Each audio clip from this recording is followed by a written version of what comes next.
and welcome to another episode of the Atheist Experience, one of the last few of the year. I'm your host, Russell Glasser, and with me today is my amazing wife, Linnea Glasser. Hello, glad to be here. Yeah, welcome, and today is Sunday, December 16th, 2012. We are a live call-in public access atheist television show based in Austin, Texas, and dedicated to promoting positive atheism and the separation of church and state. We are also available through live streaming video at ustream.tv. The official Atheist Experience website is www.atheist-experience.com. You can provide feedback through the official show blog at freethoughtblogs.com/AXP. And you can email us at tv@atheist-community.org. If you enjoy this show, then you should also check out our sister podcast, Godless Bitches. You can find the link at the Atheist Experience website. And finally, as always, the cast and crew of the Atheist Experience will be going to dinner after the show around 6 p.m. at Threadgill's at 301 West Riverside Drive in Austin. And anyone who is local and can make it is welcome. So, first time on this show. I know you've been on the Godless Bitches several times before. It's exciting. God saw fit to smite Jeff D with some flu, so I'm here as a replacement, and I know we all hope he gets better. Absolutely. Yeah, so today I thought I would take the time to talk about souls really quickly before we get full into calls. So I'm going to do a little bit of some armchair philosophy today, and normally that's kind of a bad idea, but it's backed up by actual science, which makes it okay. And what are your qualifications for this actual science? So I have a BS in biopsychology, which is, I explain as like having a BA in neurobiology. So it's kind of a softer view. Yeah, so I can't quite do brain surgery, but that's all right. I'm here instead. So souls are kind of interesting things, and they're more interesting to me than the God question, because souls you can actually study. Souls definitely interact with the real world, because you've got these physical bodies, and your soul has to somehow change that body to make it do what it wants. You can't. Of course, you're saying souls as they would be described. If you're assuming that a soul is right. a real thing, as they would be described by Christianity, that sort of thing. And a lot of people say that they believe in Christianity because they want souls to be correct. They want to live after death, that sort of thing. So they kind of believe because it's lumped in with all of that. So that's kind of what I wanted to talk about today. So, but let's talk about what the soul, how it would work with your body, and kind of examine that. You can't have like the puppet move without the strings. So what we want to do is find where are those strings. That's what we're doing. So let's say if I move my hand, how does the hand move? How would you imagine a soul would move a hand? Well, if you were to design a soul, I would just make the soul move the hand. So let's look at the hand. Directly. What moves the hand? Does it just move out of nowhere? And that would be a kind of soul thing? And the answer is no. You have muscles. The muscles move the hand. So, well, maybe the soul interacts with the muscles and sends the signal to the muscles. And so you look at the muscles and you say, well, what makes the muscle move? And it turns out it's nerves. Right. So you say, okay. As if you believe scientists. Yeah, I mean. and so that's kind of the work that scientists have done in the past. So we've started with this armchair stuff. Oh, well, I think the hand would just move. And then you look at the hand, and the science has found out, no, it's muscles, then it's nerves. And then where do the nerves go? To the spinal cord and up to the brain. So a lot of theists and soul believers who maybe don't believe in a God but still believe in souls, or hope for a soul, they'll say, well, maybe the soul interacts in a special way with the neurons in your brain. So that's basically dualism, right? You've got the brain stuff that makes the nerve move But then you've got the magic cloudy stuff that is kind of telling the brain what to do, right? Yeah, and it's coming in from this other dimension or something, and it's magic.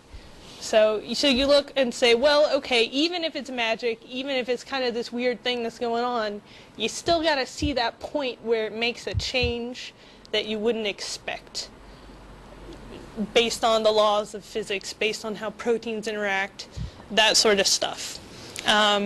And this is assuming that the soul is entirely so crippled that it can't move. It can't move the tissue in your hand. It can't move the tissue in your muscles. It can't move the tissue in your nerves. It has to do it in a special place in the brain. And that could be the case. You got stuff like ears. Ears. The computer gets all the internet from one little spot right there, where it plugs in. From your port. You can only hear through your ears. You can't hear through your hand. Right. So maybe there's some kind of sensory organ that senses the soul and that sends information back and forth. So if you look at the brain nerves and say, well, let's try and find something like that, you kind of do find that nerves have this system for receiving and sending information, but it's from other nerves, from other brain cells. So there you go. The soul, there's no other kind of sensory soul organ. It's just this self-contained system, and there's no input that comes from somewhere else. There's no output that goes to other places. There aren't these special proteins that change in weird and unexpected ways. Well, playing devil's advocate, if that thing is in another dimension, then how can we know that there's not some kind of receptor that's just receiving something that's invisible to us? I mean, I guess a theist would say, if you looked at a radio, and you didn't know how to look for radio waves.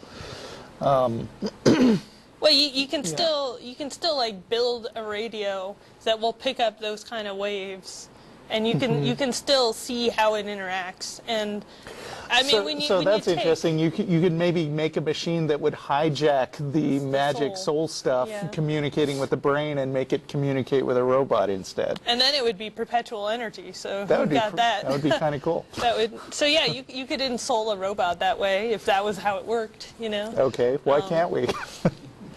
Well, maybe they do have souls, and we just don't know. They're just very content, and they don't interact with us. But so the system is, every time when you would expect, oh, this is what the soul does, or this is how the soul would work, it just works. A part of your body is doing that, and especially when it comes back to the brain. So your brain is your soul. Your brain is you, and there's a reason that people really like to avoid getting brain damage, because that destroys part of you. And there's a reason that amnesia people, they don't remember because of that brain damage.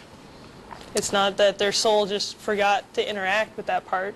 It's not that when you take drugs, it goes back into the soul land, and that affects your mental capacity. It's all in your brain. So do you think that people who believe in souls would think that, if you're getting drunk, your soul is just kind of hovering around there, perfectly lucid, and going, I can't control this thing right now. What's wrong with it? I mean, that would have to be kind of the explanation. But there's no system for that. I mean, if there was some kind of receptor organ or some kind of device, we would see it. There's no ear inside the soul. There's no nose. There are chemical receptors in brain cells, and those chemical receptors are designed to receive signals from other brain cells. Watch that word, designed. We're even assuming that there's a designer. They've been designed by evolution. We'll give it that. So souls, kind of saying we don't know about souls, we don't know about the afterlife. I feel like we have a pretty good idea of what that entails, and it's a sad thing, but it's a pretty good probability that it's not the case. And that's what I wanted to come out and say. So you're going to have to disillusion people and tell them, yes, it's all physical and chemical processes. As far as we've been able to discover. As far as we've been able to discover. Maybe there's some kind of tiny protein, and the soul is so lame that that's the only thing that it can actually work on. Very incredibly limited magical powers. And I mean, that's the other thing. If you had a soul that was interacting with the body through this kind of magic, what keeps it inside your body? Why can't you do the levitation? Why do you need eyes to see? Why can't you ensoul a robot? Why can't you ensoul a robot? You know, all these things. Why can't you smush multiple people's souls into one body? You know? Be it like that one movie, Being John Malkovich. It's just a weird movie. Yeah, but yeah, kind of cool. It raised some interesting things. But, so that's it. Soul's probably not real. Okay. Thank you. That's what I wanted to talk about. Also, bah humbug. Yes, bah humbug to all of you. We've already had Matt and Beth hype up Christmas, saying some atheists like Christmas, some don't. All right. And whatever you like or don't like is fine. That's right. You don't have to feel pressured to like Christmas, to dislike Christmas. Feel free to exchange presents, go to parties, get drunk. Do however you feel like celebrating the day. Right. It also happens to be, I have to remind everyone each year, Newton's birthday, Sir Isaac Newton. So that is a perfectly good thing to celebrate if you have to celebrate something. And then, of course, you know, there's the Seinfeld holiday Festivus. A lot of people still have solstice parties to avoid the religious connotations. Yeah. So yeah. All right. On to calls, and we're going to start with Tony in Pennsylvania. Hi, guys. Hi. Mr. and Mrs. Glasser. Hello. Okay, here's the How are deal. you? I have several questions I'm hoping to get answered by you two rational free thinkers. Oh, by the way, bah hypocrisy, which is what humbug means. Bah humbug. Okay. Okay. Okay. The first one, you're willing to sacrifice. Are you willing to sacrifice your happiness for the truth? Am I willing to That's sacrifice a very, very general question. my happiness for the truth? Okay. I mean, I try and find happiness in the truth, or I try and make the truth into something that's happier. Right. It depends. I guess it depends partly on how much happiness and how obviously true. I mean, I guess one way to put this question is you're Cypher in the Matrix, and he just wants to go and eat steak and drink wine and not know that the real world is a crappy spaceship. So he tries to get re-injected into the Matrix. Is that the kind of thing you're talking about? No, basically, what I'm concerned about is the people who lose their faith, and they lose their faith, and then by discovering the unfortunate truth, they realize that, okay, it's most likely that there isn't a God. Why unfortunate? Because it's more, it would be a better possible world if there was all-powerful and all-loving Lord. But let's say not necessarily. Let's put it this way. So if he's all-loving, let's just say. He's certainly not. I mean, that's sacrificing I don't believe the in truth. any deity. Right. Well, this world certainly does not have an all-loving God. You can just look to Africa and starving children for that. So I agree. So I feel like the Christians are the ones sacrificing happiness. But anyway, when I was younger, my parents told me Santa Claus was real. And I thought that's where I got my presents. And then I figured out Santa Claus was not real, and I pretended to still believe because I thought I would get more presents that way. But when you found out Santa Claus wasn't real, didn't some of the magic of Christmas just disappear when you found out that Santa did not exist? No, I didn't. And then I realized later that I was pretending to still believe in Santa for nothing because my parents were still going to be the ones getting me that presents. And I had kind of attached the Santa and the presents together, but really it was the parents. It was this real thing that was giving me that benefit. And so I didn't sacrifice my happiness for the truth because I still got the presents and the gifts, but from my parents and from the real place. And not from the fantasy place. Well, religion is the only comfort many people have in their lives. And the more your show grows, the more people see it, they realize that you're right. You're right. They adhere to this rationality, free thinking, and they lose their religion, they lose their faith, okay, which could be a positive thing. Okay, and both of you probably agree. Can I just stop you for a minute and check where you're coming from? Have you recently lost your faith? Or yes, I have. And yes, I have. You're speaking to an atheist, yes. Okay, are you feeling unhappy because of it? Well, of course, sir. Of course? Of course. Well, I mean, I've never been religious, and I've never been unhappy about that. That's probably why, but if you could understand somebody who was born into a religious family and indoctrinated into these things since birth, as many people are, and then they become an atheist, it's much more difficult to cope with than someone who did not grow up in a theist family or a theist setting. So my question to you is, what coping methods would you recommend to somebody who lost their faith by discovering the truth or whatnot? Well, how did your deconversion go, Linnea? My deconversion was very slow and painless, and I just gave stuff up very slowly. So I don't feel like it's very relevant to this call. I mean, I can have a little more insight maybe, but I would like to go back to something you said earlier, where you said that many people, the only positive thing that they have in their lives is this religion. And I feel like that's part of the problem, is if people end up in these situations where it's just terrible and the religion is kind of the only thing that's keeping them content with these bad situations, right, that there needs to be a lot of work from the community to improve people's situations, so that we don't end up in this place where you feel like the only good thing you have going for you is religion.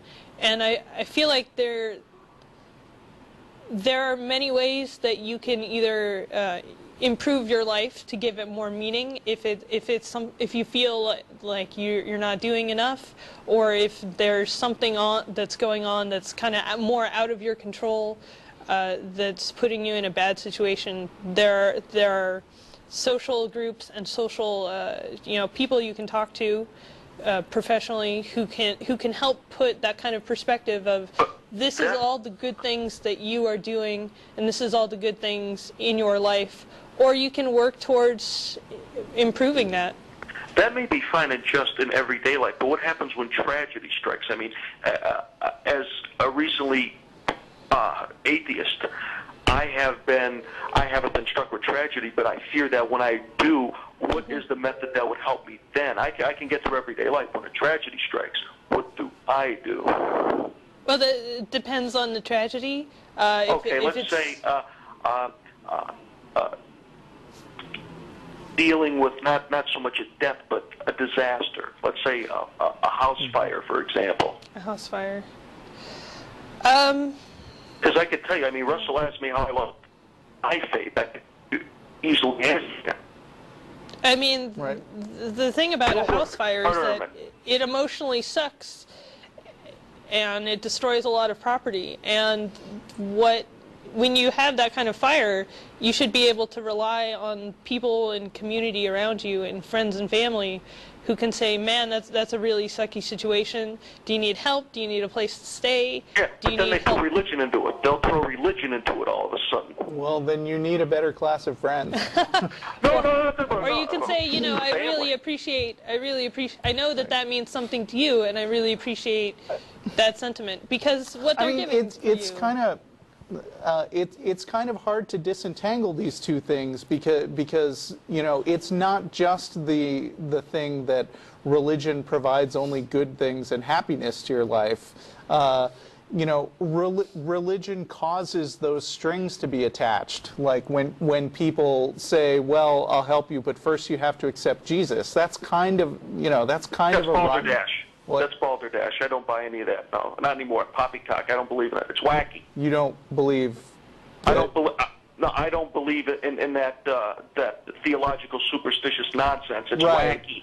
Right, but Wacky. other people believe Wacky. in it. Oh, well, Yeah, I did most of my life, sir. Yes. Right.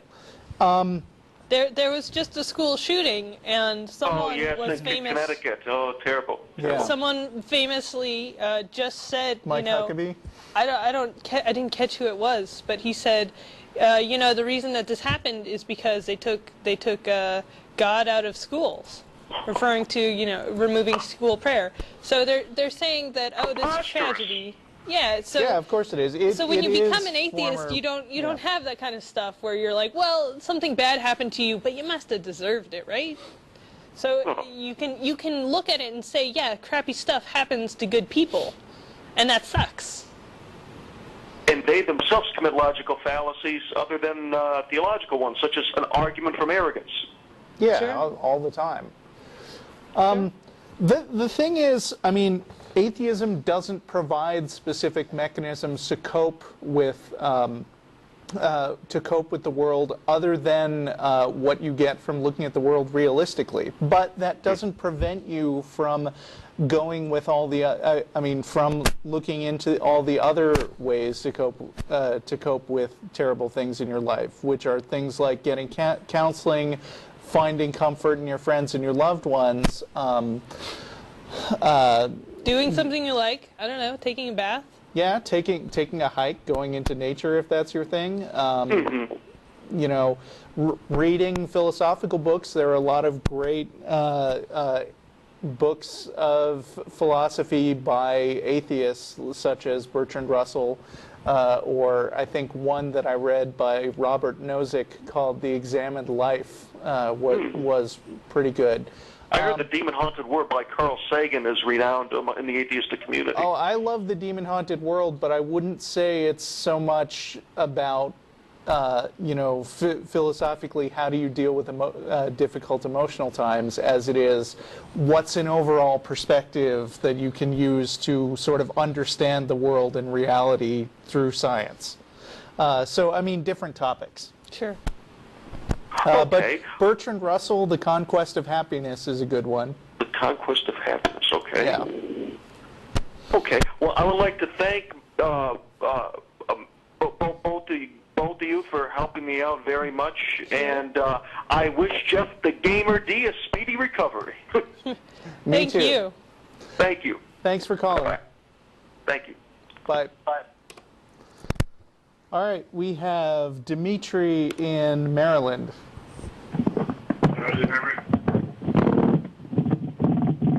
Hello? Dimitri, you're on. You got 3 seconds. It's Matt to say Moffat, something. Matt. Yep. I was kind of worried about that, Yeah, I actually. didn't think that was real. Sydney in Seattle, Washington. Hey, what's up, Blazers?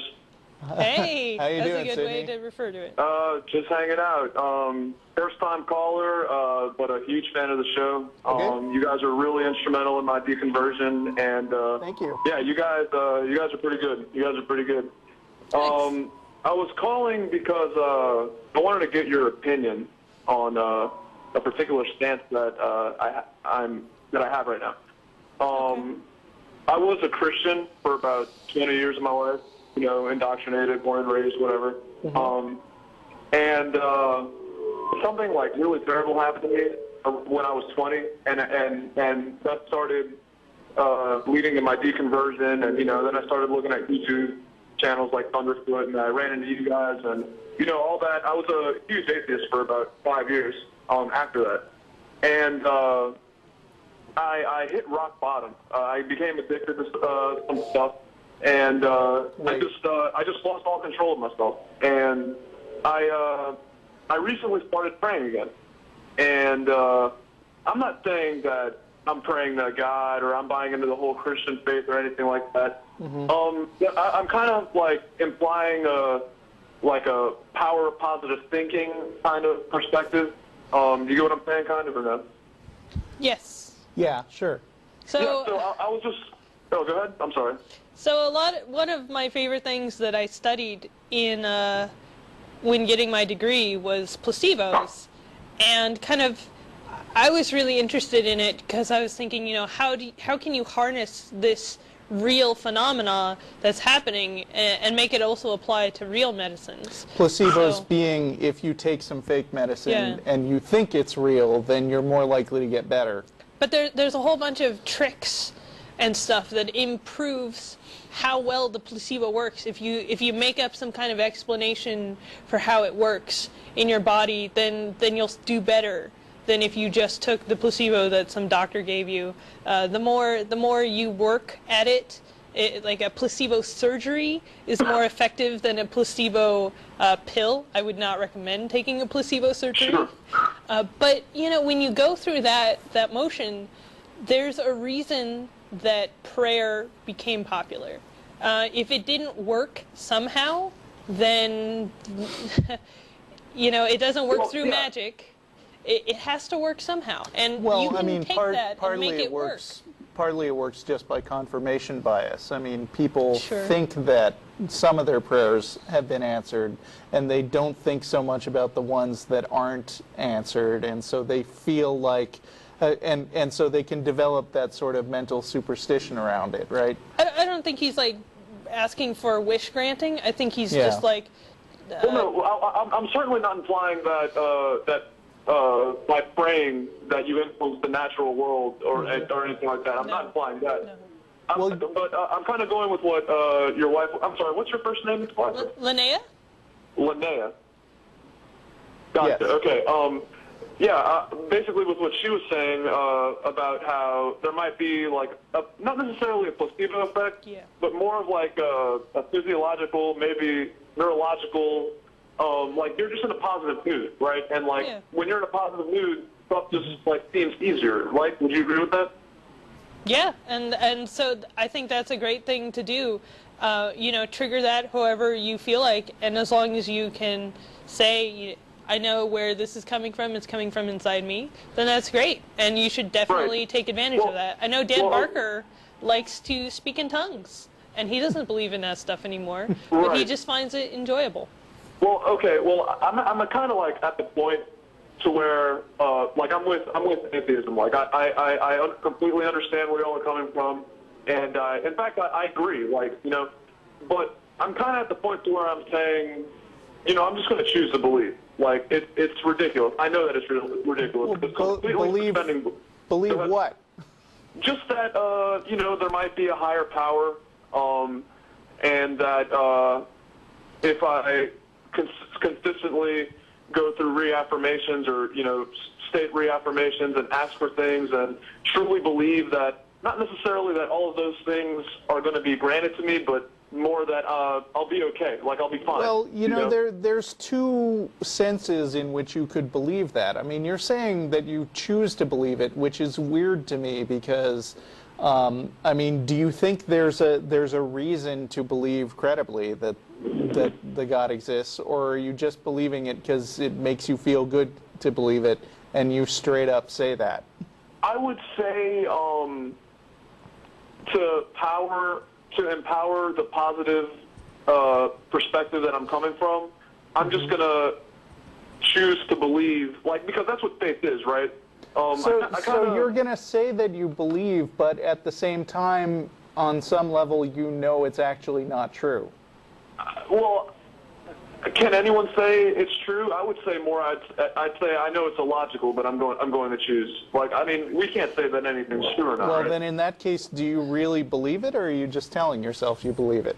Maybe I'm telling myself that I believe it. I'm not going to sit here and pretend that I'm not going to lie to myself or to y'all. You know, it's ridiculous to believe it, but I have been applying it, and you know, whether it be coincidence or you know, the power of the human brain, because we don't know the capabilities of that either. But whether it be one of those things have just been going a lot better for me, you know. And dude, look, I'm not trying to preach to you, and I'm not trying to convert you or anything. Like, I'm with you guys, I am. But I'm just, you know, offering this perspective and just trying to get your opinion on it.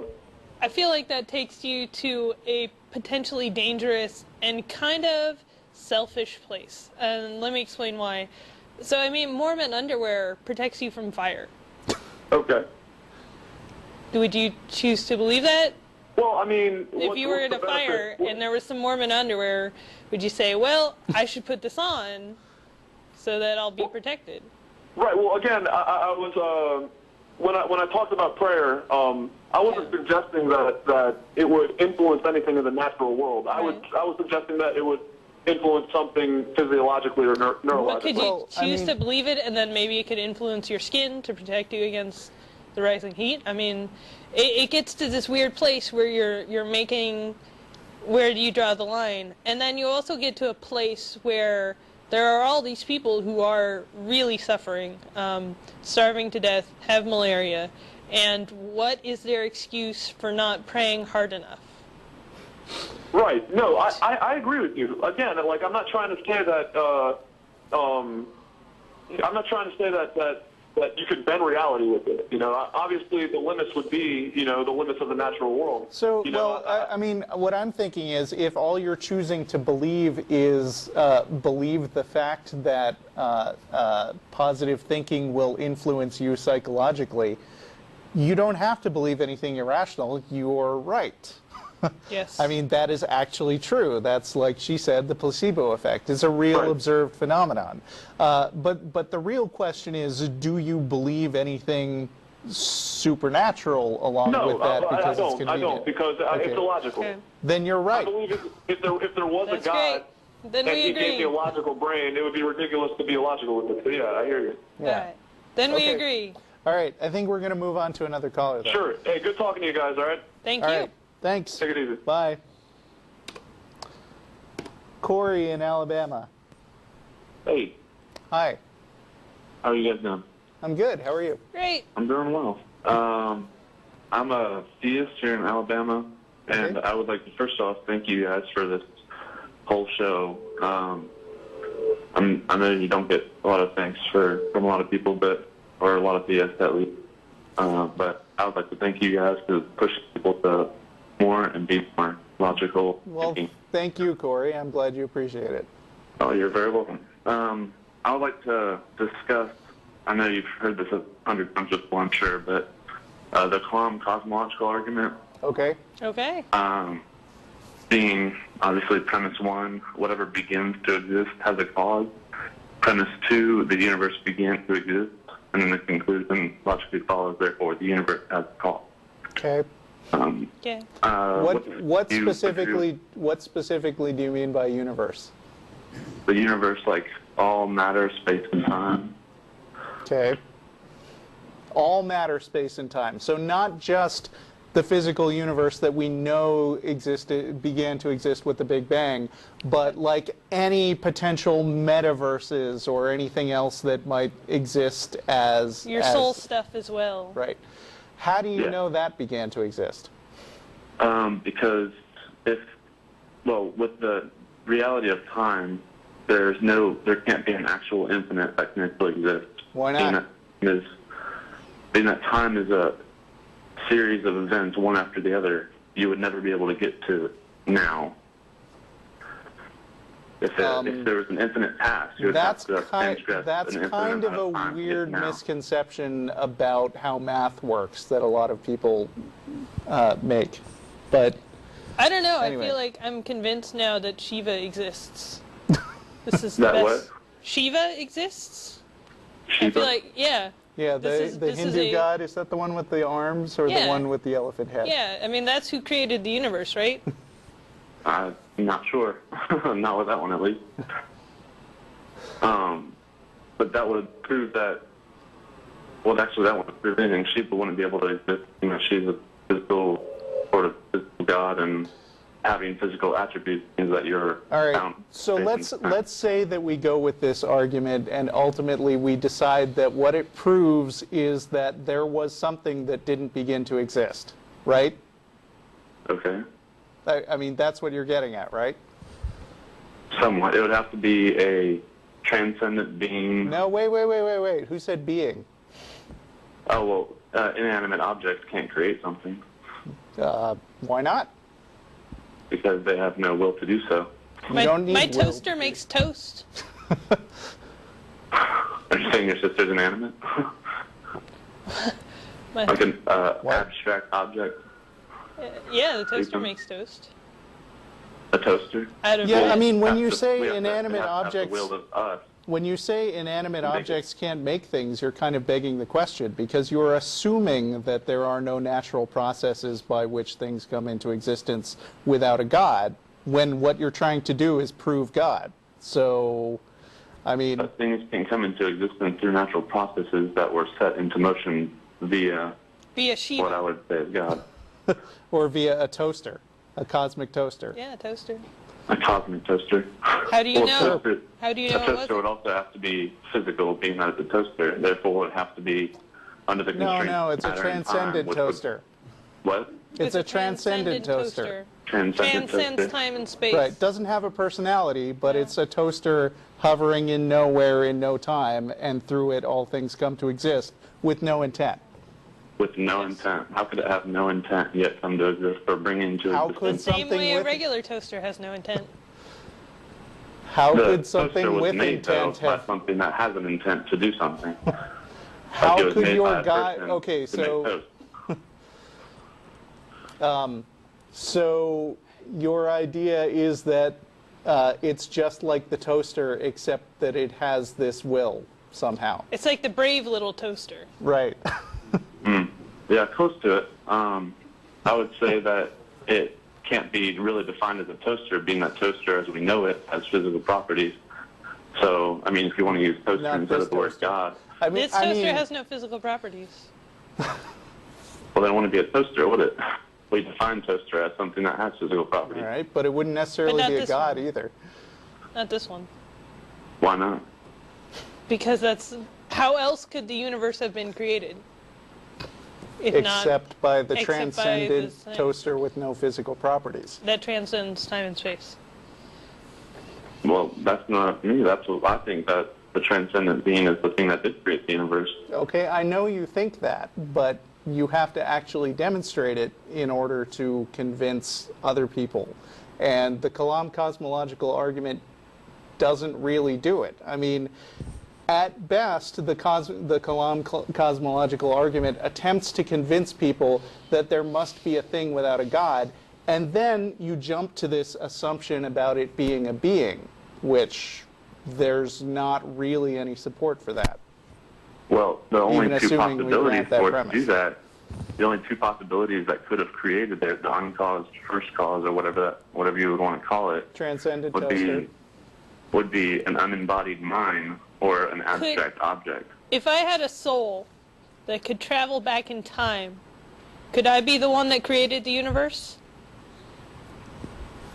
No, because you'd have to Why not? come out of time to create the universe, because the universe is Well, dependent if I had a soul that could transcend time, then could I be the creator of the universe Retroactively? you could- retroactively? retroactively. You'd have to have immense power.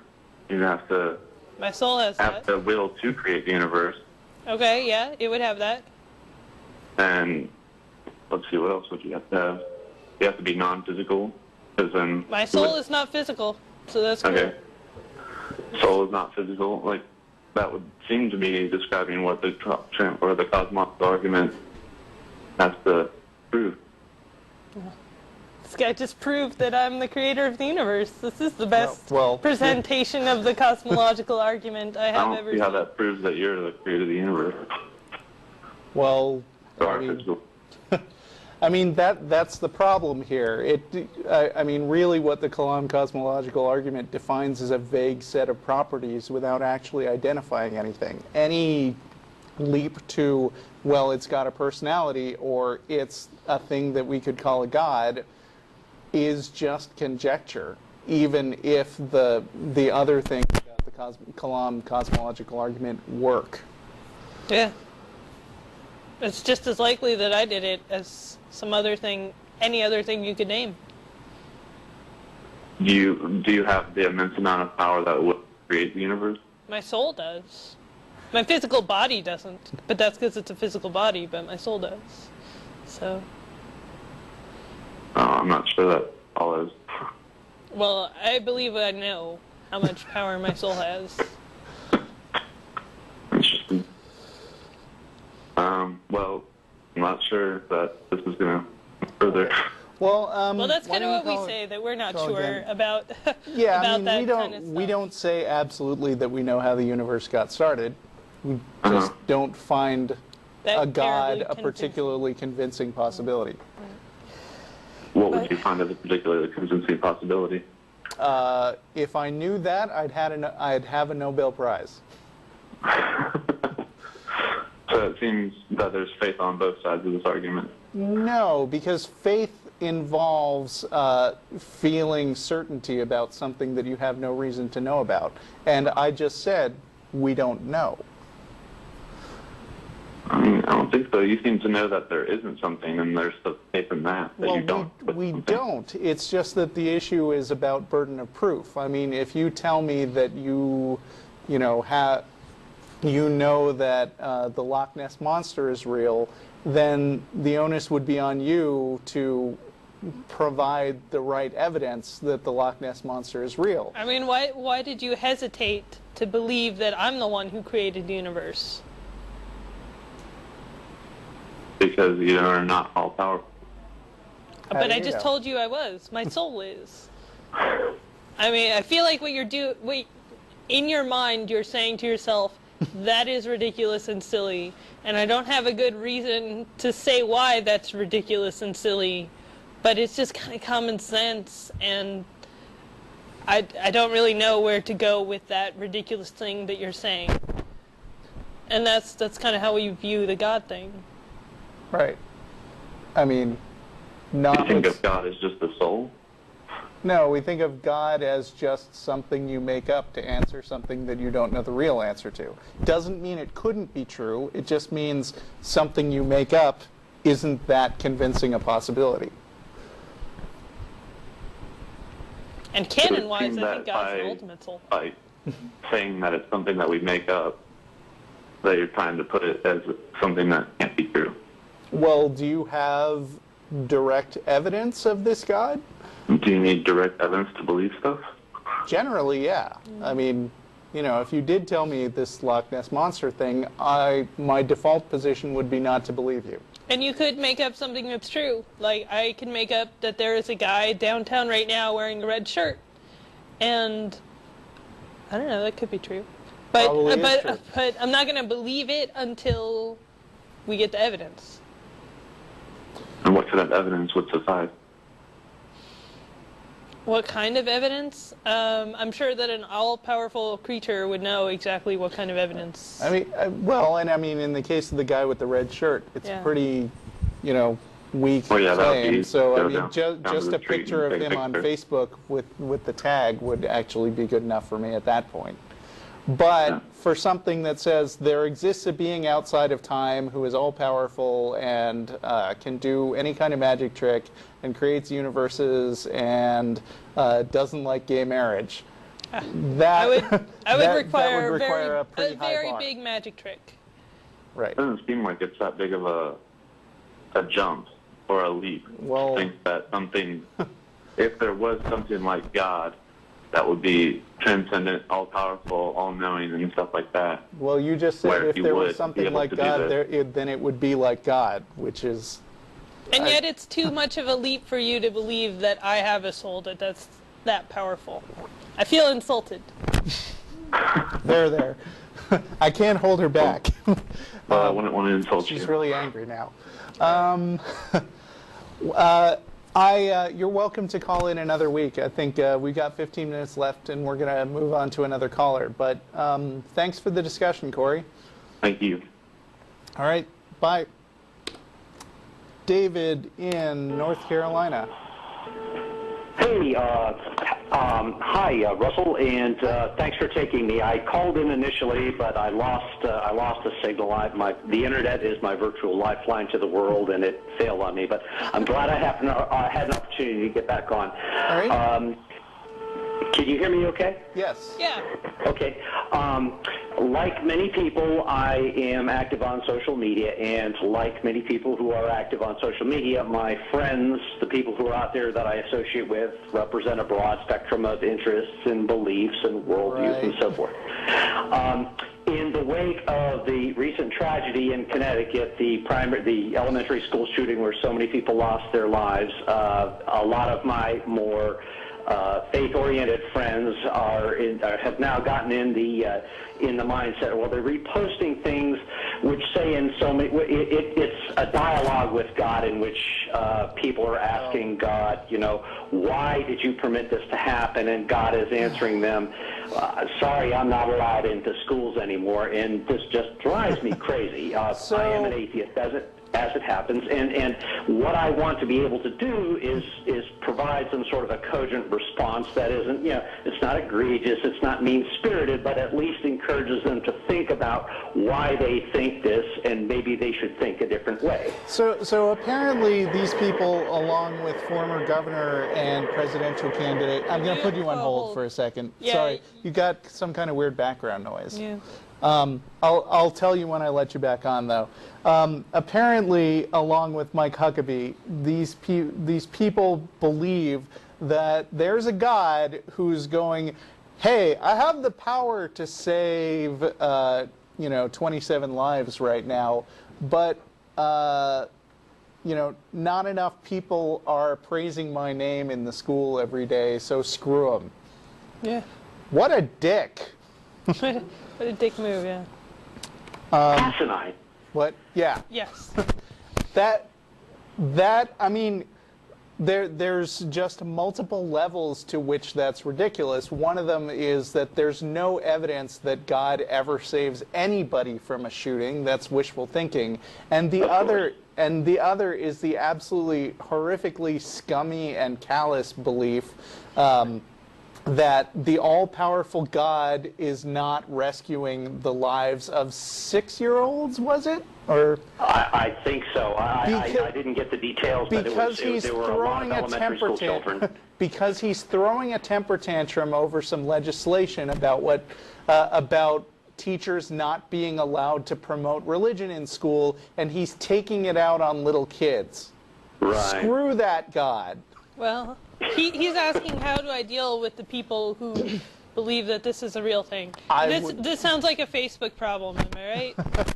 Well, yes, it is. It is something that is being passed around on Facebook, and I see it so many times. And I don't want to defriend people over what are essentially differences in our beliefs. Oh, it gets easier after the first time. But you want, again, as I said, I want to be able to provide a response that's meaningful and cogent and encourages them to think without seeming like I'm an asshole.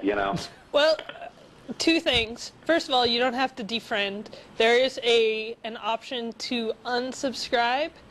Right, I am familiar with that, but so you can do that. Yeah, that certainly is a choice. It's a good way to ensure some peace of mind. You can always temporarily do it if you like.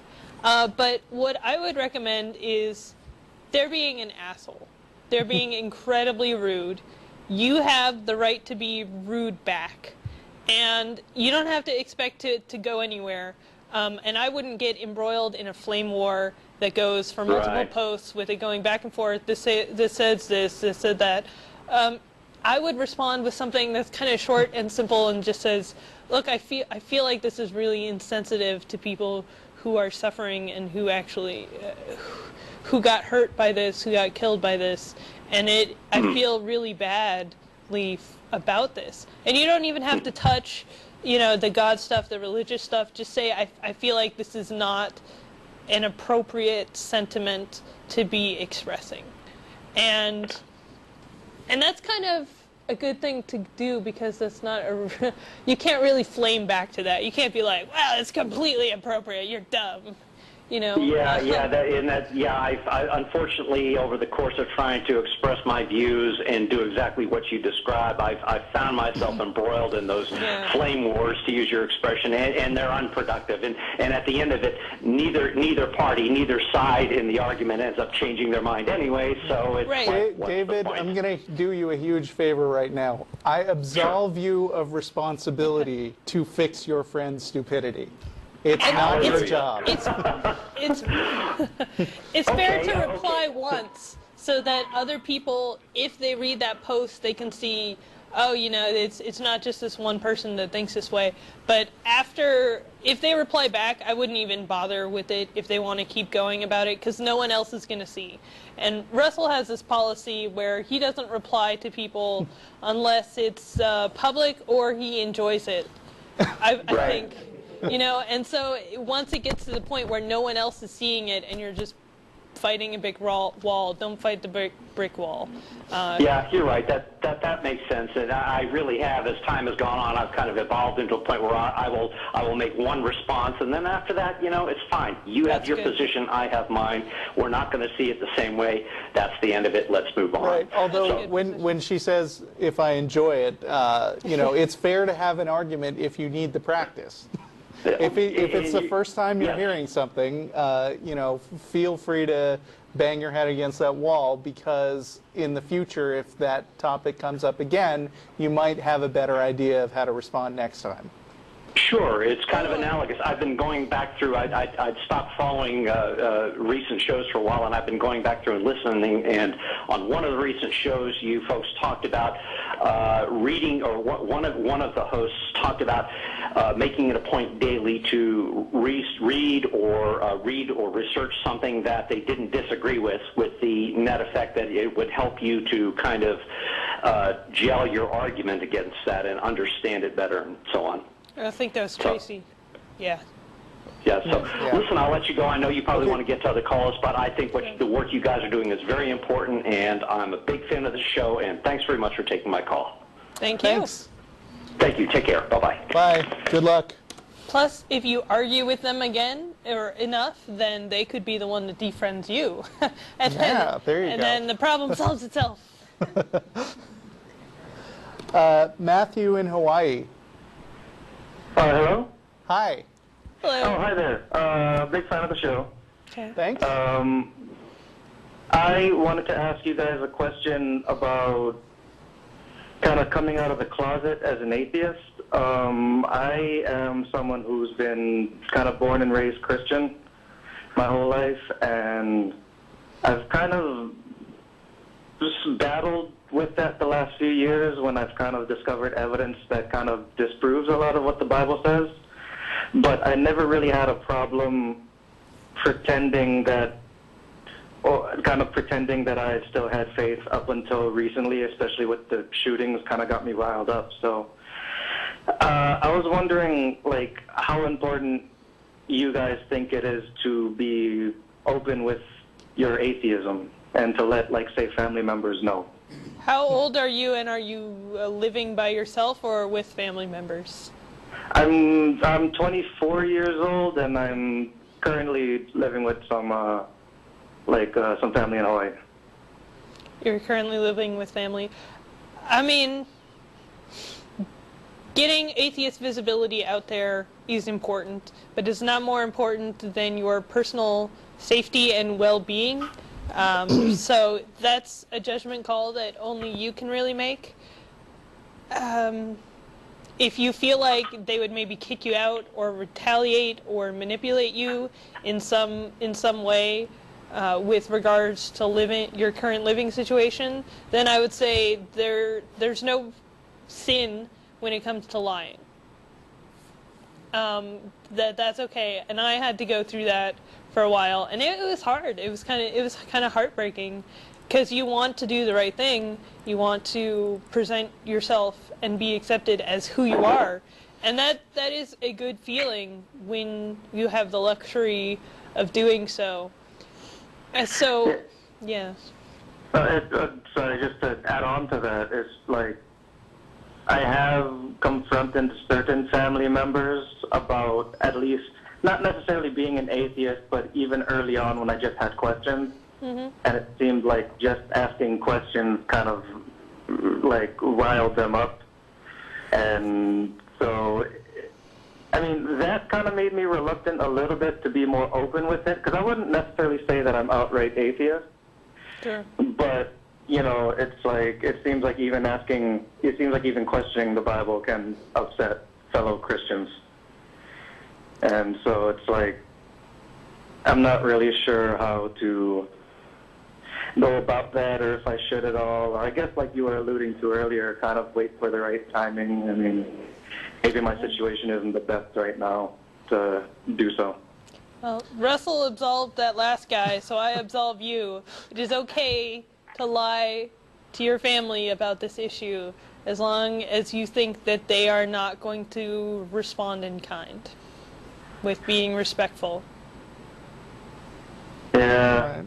No, I don't. It's weird. I don't feel necessarily like they have to know, which is why I still don't really. It's just that, like, for instance, to kind of go back to some of the shootings, and I've seen people like upload those pictures on Facebook that say, "Oh, these shootings kind of happened because we took God out of schools," and I've seen certain people that say, "Oh, these kids are in heaven now, even though we have no idea whether they're Jewish or atheists or even Muslim."